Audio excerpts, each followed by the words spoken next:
रहें और खुशियाँ बांटें। आप देख रहे हैं मधुर झनकार यूट्यूब चैनल। अच्छे सवाल सच्चे जवाब। मेरा नाम सुमन साहू है और मैं नबरंगपुर से हूँ। मेरा पहला सवाल ये है कि ये मेरा पर्सनल प्रॉब्लम है कि जब एग्ज़ाम पास में आता है तो मेरा मतलब कोर्स भी बहुत बड़ा है, तो उस टाइम मतलब एक सोच आता है कि उस मतलब कोर्स को ख़त्म कैसे करें। उस टाइम स्ट्रेस लेवल थोड़ा ज़्यादा बढ़ जाता है, तो उस सिचुएशन में हम स्ट्रेस को कैसे डील करेंगे, ये मेरा पहला सवाल था। अब दूसरा सवाल ये है कि जब मेरे को कोई भी कुछ बोलता है तो उस चीज़ को लेके मैं थोड़ा ज़्यादा सोचता हूँ, मतलब ओवर थिंकिंग है। उस चीज़ को हम मतलब घटाएंगे कैसे। मेरा तीसरा सवाल ये था कि जब एक मतलब पब्लिक गैदरिंग या पब्लिक मीटिंग कुछ भी चल रहा है और मेरे को अगर ऐसे सिचुएशन में कोई अगर बोलेगा कि तू कुछ स्पीच दे, तो उस टाइम थोड़ा अंदर अंदर थोड़ा नर्वसनेस रहता है, तो उस नर्वसनेस को हम डील कैसे करेंगे। तो ये मेरा तीसरा सवाल था। बहुत अच्छा प्रश्न है। एग्ज़ाम के दिन आते हैं तो टेंशन बढ़ जाता है, क्योंकि प्रतिदिन जितनी पढ़ाई करनी चाहिए, जितना याद करना चाहिए, वो नहीं करते, और एग्ज़ाम के टाइम हमको सारा इकट्ठा याद करना पड़ता है, इसलिए टेंशन होता है।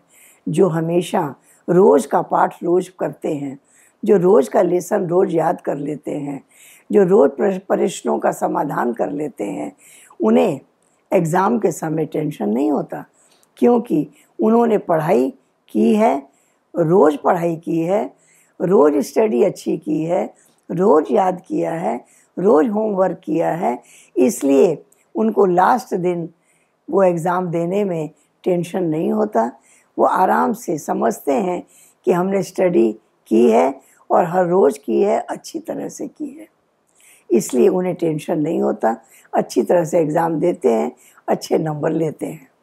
कोई कुछ बोलता है, कभी हमारी गलती देखता है तभी कोई बोलता है तो हमारा फ़र्ज़ है उनके बोलने पर ध्यान देना कि उन्होंने मेरी कौन सी कमी उनको अच्छी नहीं लगी, मेरा कौन सा व्यवहार अच्छा नहीं लगा, मेरा कौन सा बोल अच्छा नहीं लगा, जो कि राइट नहीं है उसको सुधारें, उसमें परिवर्तन लाएं, उन शब्दों में परिवर्तन लाएं, वो रिएक्शन जो मेरे ऊपर हो रहा है उसमें परिवर्तन लाएं।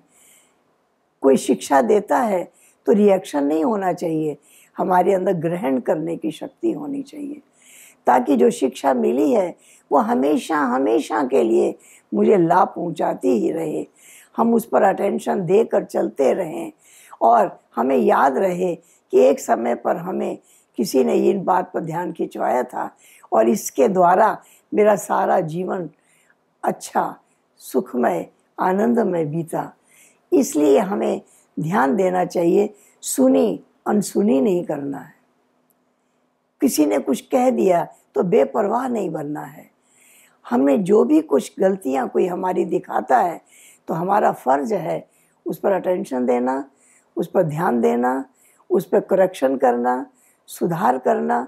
अगर हम कर लेते हैं तो हम सदा सदा फ़ायदे में रहते हैं, सदा सदा के लिए हमें वो परिवर्तन हमारे लिए लाभदायक हो जाता है। इसलिए किसी का कहा हुआ खुश होना चाहिए। जो हमारे शुभ चिंतक हैं वही हमारी कमियों पर हमारा ध्यान खिंचवाते हैं, ताकि हम सदा के लिए सावधान हो जाएं, सदा के लिए अलर्ट हो जाएं और हमारे अंदर गुण ही हों और गुण ही प्रकट होते रहें।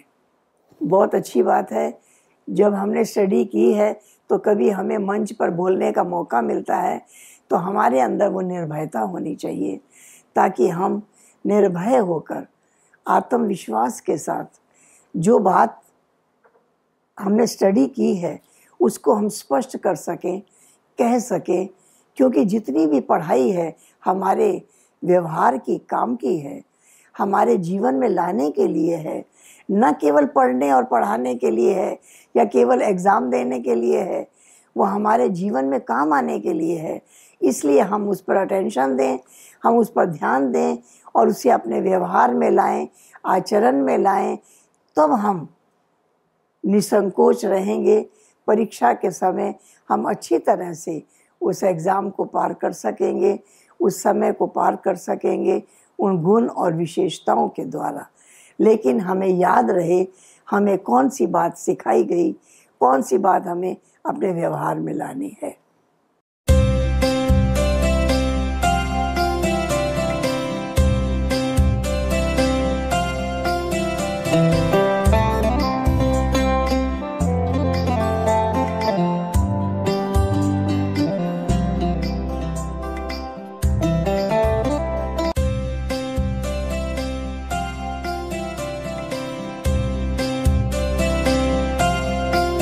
Thank you.